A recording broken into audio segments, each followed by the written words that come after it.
You probably wouldn't know it, but Gaza is rich, gas rich, at least 1.4 trillion cubic feet rich, to be precise. But there's a catch.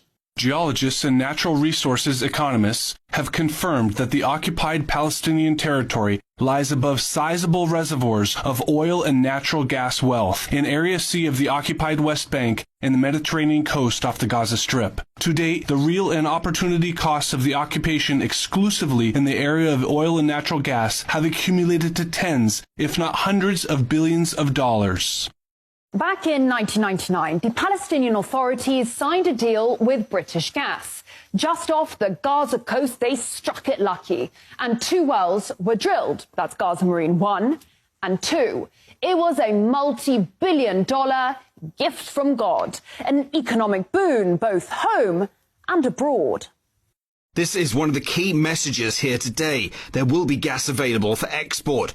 And from my conversations with Palestinian officials, including President Arafat, it is clear that they have no interest in just sitting on a gas surplus. Fast forward to 2007. Hamas comes to power and Israel launches an offensive on the Gaza Strip, leaving behind 1,400 dead Palestinians, but taking with it the gas fields. Now, within the year, Israel announced the discovery of the Leviathan natural gas field, which did include Gaza's riches, all in all valued at $453 billion. Now, since then, Gazans haven't seen a shekel, or to be more accurate, they have been denied around $47 billion in revenue. As for Tel Aviv, well, it's gunning to become a new hub. This is a historical moment in which the small country of Israel becomes a significant player in the global energy market.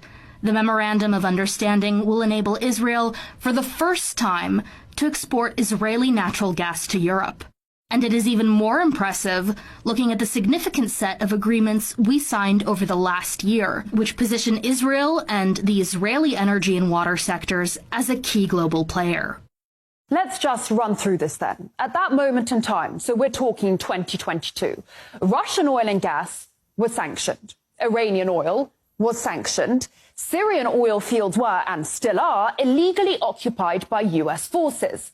Now, the key port of Latakia was being bombed by Israel, and the port of Beirut, the gateway to the Middle East, lay in ruins. Enter this small country of Israel right here with its seas of gas, its working ports, an answer to Europe's problems, and perhaps, most critically, the US blessing. Because in case you didn't know, US Congress has decided that Israeli energy is in the highest national security interests of Washington.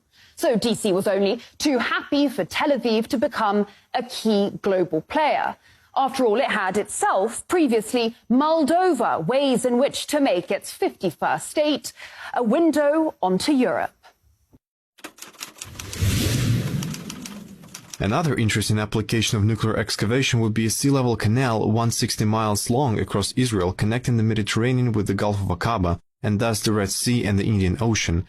Such a canal would be a strategically valuable alternate to the present Suez Canal.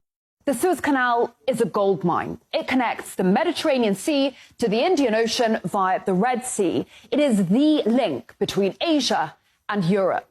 Every day, almost 3 million barrels of oil, 8% of global LNG, 50 ships, $9 billion worth of cargo, 12% of global trade all pass along this right here single canal.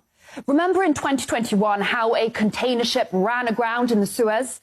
Global trade was brought to its knees. The alternative route via the Cape of Good Hope adds around 9 days and 7,000 kilometers to the journey. There is no replacement for the Suez Canal, except perhaps for the Ben Gurion Canal. Now, what the US had been thinking about back in the 60s was dropping 520 nukes on parts of Israel, all to build a 260-kilometer-long canal that would start at the Red Sea down there in the port city of Eilat, run through the Negev desert and pour out into the Mediterranean. Where exactly? Right next to northern Gaza, the same northern Gaza that is currently being bombarded and depopulated. Egypt and its money-making Suez Canal would just be sidelined. The same Egypt that, rumour has it, is now considering taking in refugees in exchange for debt relief by the US. And if you think it's crude of me to talk business during times of an existential war, think again. The winning companies have committed to unprecedented investment in natural gas exploration over the next 3 years, which would hopefully result in the discovery of new natural gas reservoirs.